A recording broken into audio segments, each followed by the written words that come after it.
Hello, everyone. This is Kimberly Miller, your holistic health expert and owner of Healing with Excellence.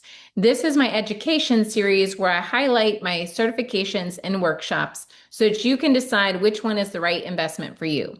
Right now, I want to share nutrition and chronic pain.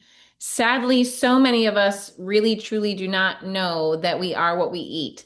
We hear that old adage, but we don't realize that certain health foods that we've been taught to think is going to help us be well can actually be creating chronic pain. Or we might not realize how much energy our body needs to reduce nerve pain or to reduce joint pain. So, in the nutrition chronic pain course, it's about 1.5 hours long, and it's going to teach you the foundation as to how nutrition relates to either eliminating pain or causing pain.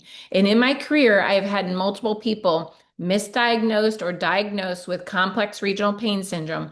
And one of the reasons they were not healing is because their physician or their practitioner did not understand the basics to the nutrition that they needed, and or they did not understand that certain health foods were actually creating the pain, or maybe certain supplements. So if you want to learn the absolute basics but most critical information to preventing pain or healing pain, and how nutrition is one of the key components to accelerating your healing process, this is the workshop for you. And I assure you, it's going to save you time, money, years of anguish if you understand these basics to biology and what your body has to have to feel its best. Thank you so much. If you have any questions or comments, please post below, and I'm more than happy to answer them. I hope you have a beautiful day.